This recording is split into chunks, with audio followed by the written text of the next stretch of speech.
యెషయా గ్రంథము 38:3 కృపతో జ్ఞాపకం చేసుకొనమని హిజ్కియా కన్నీళ్లు విడుచుచు దేవునికి ప్రార్థన చేశాడు. ఆయనకు వచ్చిన రోగం ఏంటంటే ఇక చనిపోవటమే. ఆ రోగములో ఈ రాజుగారు ఏం చేశాడు? ప్రార్థన చేశాడు. ఏమని ప్రార్థన చేశాడు? అయ్యా దయతో జ్ఞాపకం చేసుకో ప్రభువా, నేను చనిపోవడానికి సిద్ధంగా ఉన్నాను అయ్యా, ఏ డాక్టర్ కూడా నాకు బాగు చేయలేదు ప్రభువా, నీవే దిక్కయ్యని దేవుని పాదాలు పట్టుకొని కన్నీళ్ళు విడిచి ప్రార్థన చేశాడు. అప్పుడు దేవుడు ప్రార్థన విని దైవజనుడైన ఒక అయ్యగారిని పంపించాడు. ఎక్కడికి? ఆ రాజుగారి దగ్గరికి. హిజ్కియా ఆ రాజుగారి దగ్గరికి పంపించాడు. ఆ అయ్యగారి పేరు ఏంటంటే యెషయా. ఈ యెషయా అయ్యగారు వెళ్ళి ఆ రాజుగారితో ఏం చెప్తారంటే, ఇదిగో రాజుగారు, నీవు కన్నీళ్లు విడుచుట దేవుడు చూశాడు, నీ ప్రార్థన దేవుడు అంగీకరించి ఉన్నాడు, ఇంకా 15 సంవత్సరములు ఆయుష్ని దేవుడు నీకు ఇస్తున్నాడు. ఎన్ని సంవత్సరాలు? ఇక రోజుల్లో చనిపోయే సమయం, చనిపోవడానికి దగ్గర పడుతున్నటువంటి సమయం. ఆ సమయంలో ఈ రాజుగారు ఏం చేశాడు? అయ్యా దయతో జ్ఞాపకం చేసుకో ప్రభువా అంటే చూడండి, దేవుని దగ్గర దీనులుగా ఉండి దేవుని సహాయం కొరకు ప్రార్థన చేస్తే, దేవా నన్ను జ్ఞాపకం చేసుకో ప్రభు అని కన్నీరు గార్చి ప్రార్థన చేస్తే దేవుడు జ్ఞాపకం చేసుకుంటాడు. హిజ్కియా రాజుగారు ఆ రోగాన్ని బట్టి ఎంతగానో దేవుని పాదాలు పట్టుకొని ఏడ్చి కన్నీరు గార్చాడు. ఏమని ప్రార్థన చేస్తున్నాడు? కృపతో జ్ఞాపకం చేసుకో ప్రభువా, నాకు వచ్చిన ఈ రోగమును తొలగించయ్యా, బాగు చేయ ప్రభు అని కన్నీళ్లతో ఎంతో కన్నీళ్లు గార్చి ప్రార్థన చేశాడు. దైవజనుడైన యెషయా ప్రవక్త అయ్యగారు వెళ్ళి ఆ రాజుగారికి చెప్తున్నాడు, ఇదిగో రాజుగారు, నీ దేవుడు నీ ప్రార్థన విన్నాడు, ఇదిగో నీకు ఆయుష్ని ఇవ్వబోతున్నాడు. ఒకరోజు కాదు, 2 రోజులు కాదు, 15 సంవత్సరముల ఆయుష్ని పొడిగిస్తున్నాడు. దేవునికి స్తోత్రం, హల్లెలూయా. చూడండి, ప్రార్థన చేస్తున్నప్పుడు దేవుడు జ్ఞాపకం చేసుకుంటాడు. మన కష్టాల్లో, మన బాధలో, మన శ్రమల్లో, మన ఇబ్బందుల్లో దేవుని మందిరానికి వచ్చి, దేవుని సంధిలోకి వచ్చి మోకరించి మన అవసరాలు, మన కష్టాలు, మన ఇబ్బందులన్నీ ప్రభువుకు చెప్పితే, ప్రభువుకు తెలియచేస్తే మన బాధలన్నీ తీసివేస్తాడు. ఒక రాజుగారు కన్నీరు గార్చి ప్రార్థన చేశాడు. దేవుడు చూశాడు, తనను మరలా ఏం చేశాడు? బాగు చేసి 15 సంవత్సరముల ఆరోగ్యం ఇచ్చి ఆయుష్నిచ్చి కాపాడాడు. ఇప్పుడు ఎక్కడుండాలి ఇతను? బాగుపడ్డ తర్వాత దేవుని సన్నిధిలో ఉండాలి. దేవుడు జ్ఞాపకం చేసుకున్నాడు. ఈరోజు నిన్ను జ్ఞాపకం చేసుకోవాలనుకుంటే నీవు కూడా దేవుని సన్నిధిలో దేవుని సహాయం తీసుకోవాలి. ప్రభువా నన్ను జ్ఞాపకం చేసుకో ప్రభువా, ఈ బాధల్లో ఉన్నాను, ఈ కష్టంలో ఉన్నాను, ఈ అప్పులో ఉన్నాను, ఈ రోగంలో ఉన్నాను. దేవుడు జ్ఞాపకం చేసుకుంటాడు. దేవునికి స్తోత్రం. ఆయనకు 15 సంవత్సరముల ఆయుష్ని పొడిగించాడు. దేవునికి స్తోత్రం. ఇంకా దేవుడు మనల్ని జ్ఞాపకం చేసుకోవాలంటే కొంతమందిని దేవుని మందిరానికి నడిపించే బిడ్డలుగా మనం ఉండాలి. మీరు వచ్చేటప్పుడు ఒక్కళ్ళే రావటం కాకుండా, వచ్చేటప్పుడు మీ బంధువులు, మీ స్నేహితులు, మీ కుటుంబస్తులందరికీ ప్రభు యొక్క ప్రేమని చెప్పి వారు ప్రభు సన్నిధికి నడిపించేవారుగా ఉండాలి. చూడండి, ఆ మాట అంటుండే ఇక్కడ భక్తుడు, కీర్తనలు 42వ కీర్తన 4వ వచనం. 42వ కీర్తన 4వ వచనంలో దేవుడు ఒక భక్తుని జ్ఞాపకం చేసుకుంటున్నాడు. మీరు దేవుని కొరకు మంచి పని చేయండి, దేవుడు మిమ్మల్ని జ్ఞాపకం చేసుకుంటాడు.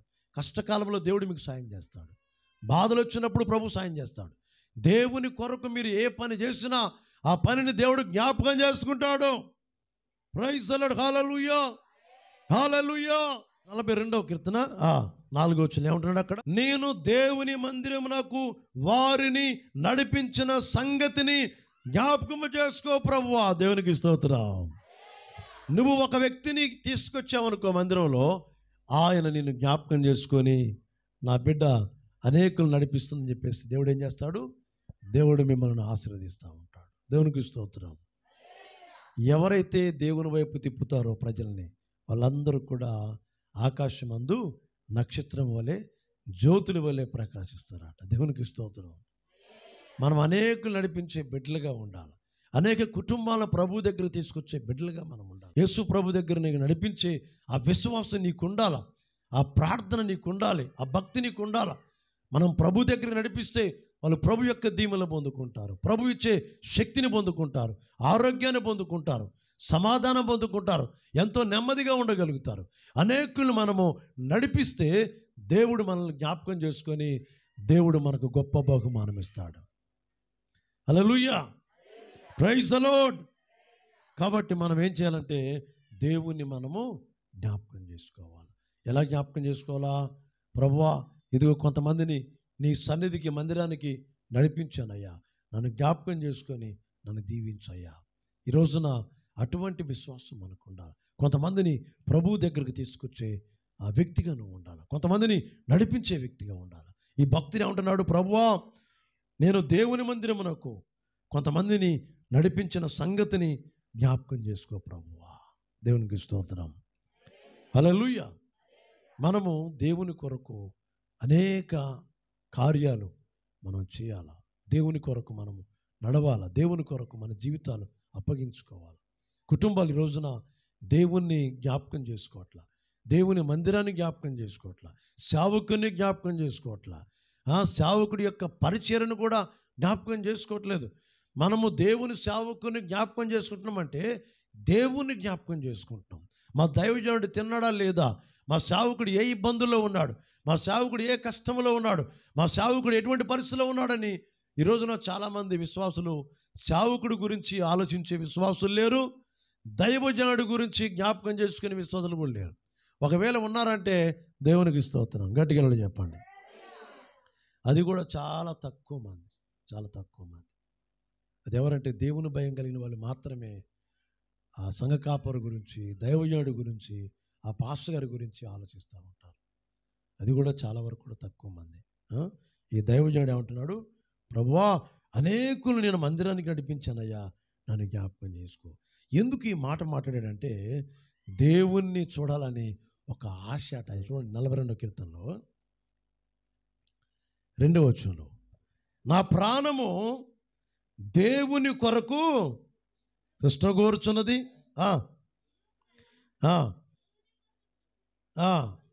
తృష్ణ అనగా ఆశ. దేవుని సన్నిధికి నేను ఎప్పుడు వచ్చేదను, నేను ఎప్పుడు వెళ్ళేదను అని ఒక ఆశ ఉందట. నేను యేసయ్య దగ్గరికి వెళ్ళాలి, నేను యేసయ్యను చూడాలి, ఆయన మందిరానికి వెళ్ళాలి, ఆయన సన్నిధికి వెళ్ళాలి, ఆయన మాటలు వినాలి, ఆయన దర్శనం చూడాలి, నాకు ఆశ ఉందయ్యా. మత్తయి సువార్త 26వ అధ్యాయము 6-7 వచనాలు నేను చదువుతా వినండి. యేసయ్య బేతనియలో కుష్ఠరోగి అయిన సీమోని ఇంట్లో ఉన్నప్పుడు ఒక స్త్రీ, జాగ్రత్త వినండి, ఒక ఆమె మిక్కిలి విలువగల అత్తరబుడ్డి తీసుకొని యేసయ్య దగ్గరకు వచ్చింది. గట్టిగా చెప్పండి అందరు కలిసి, హల్లెలూయా, ప్రైజ్ ది లార్డ్. యేసయ్య దగ్గరకు ఒక అత్తరబుడ్డి విలువైనది తీసుకొని వచ్చి ఏం చేసింది ఆమె? 10వ వచనంలో చూడండి, ఎక్కడది? మిక్కిలి విలువ గల అత్తరబుడ్డి తీసుకొని ఆయన యొద్దకు వచ్చి ఆయన భోజనమునకు యేసయ్య కూర్చున్నప్పుడు దానిని ఆయన తల మీద పోసెను. దేవునికి స్తోత్రం, హల్లెలూయా. అక్కడున్న వాళ్ళు ఏమన్నారంటే, అమ్మా, ఇంత విలువైనది ఎందుకు, ఆ నష్టం ఎందుకు, ఇంత నష్టం ఎందుకు చేశావు? దీనిని గొప్ప వెలకు అమ్మి బీదలకు ఇవ్వచ్చు కదా, ఎందుకు నువ్వు దేవునికి ఇచ్చావు, ఎందుకు అది పగలగొట్టావు అని చెప్పేసి అక్కడ యేసు ప్రభు ఆ శిష్యులు ఆమెతో అడుగుతున్నారు. అప్పుడు యేసు ప్రభు ఏమన్నాడు? వాళ్ళని చూసి, ఈ స్త్రీ, ఈమె నా విషయమై ఒక మంచి కార్యము చేసెను. గట్టిగా చెప్పండి, హల్లెలూయా. 13వ వచనంలో, సర్వలోకమందు ఈ సువార్త అనగా యేసయ్య సువార్త ఎక్కడైతే ప్రకటించబడునో అక్కడ ఈమె చేసింది, గట్టిగా ఈమె చేసింది ఈమె జ్ఞాపకార్థముగా ప్రశంసింపబడును, గౌరవించబడును. ఆమె ఏం చేసింది? యేసయ్య దగ్గరకు వచ్చేటప్పుడు అత్తరు బుడ్డి పట్టుకొని వచ్చింది. ఆ అత్తరు బుడ్డిలో ఉన్న అత్తరు యేసయ్య తల మీద పోసింది. అక్కడున్న వాళ్ళు అన్నారు కదా, అమ్మా ఎందుకు ఇంత విలువైనది పారబోసావు, యేసయ్య తల మీద పోసావు అని చెప్పగానే అప్పుడు యేసు ప్రభు శిష్యుని చూసి అంటాడు కదా, చేసింది నా కొరకు మంచి పని చేసింది, ఒక మంచి కార్యం చేసింది. ఈమె పేరు జ్ఞాపకార్థముగా ప్రశంసింపబడును. విలువైన స్త్రీగా, నా కొరకు త్యాగం చేసిన స్త్రీగా, నా కొరకు సమర్పించుకున్న స్త్రీగా, నన్ను జ్ఞాపకం చేసుకొని నా దగ్గరకు విలువైన వాటిని తీసుకొచ్చింది, ఆ విలువైన వాటిని నాకు అప్పగించింది కనుక ఈమెను నేను జ్ఞాపకం చేసుకొని ఈమె పేరు ప్రపంచమంతా కూడా గౌరవించబడిద్దని చెప్పాడు దేవుడు. గట్టిగా చెప్పండి, ప్రైజ్ ది లార్డ్, హల్లెలూయా. ఈమె చేసినది ఈమె జ్ఞాపకార్థముగా ప్రశంసింపబడును. దేవునికి స్తోత్రం.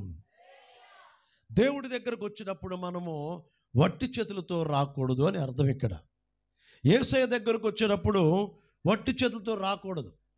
సంపాదించే దాంట్లో 10వ భాగము, 10వ భాగము ఏదైతే నువ్వు సంపాదించావో, ఏదైతే నువ్వు తీసుకున్నావో వాటిలో నుంచి ఆ భాగాన్ని తీసుకొచ్చి ప్రభువుకి ఇవ్వాలి. ఆ 10వ భాగమే కావచ్చు, ఆ కానుకలే కావచ్చు, ఆ మొక్కుబళ్ళే కావచ్చు, విలువైన వాటిని ప్రభు దగ్గర తీసుకొస్తే ప్రభు జ్ఞాపకం చేసుకుంటాడు. గట్టిగా చెప్పండి, హల్లెలూయా.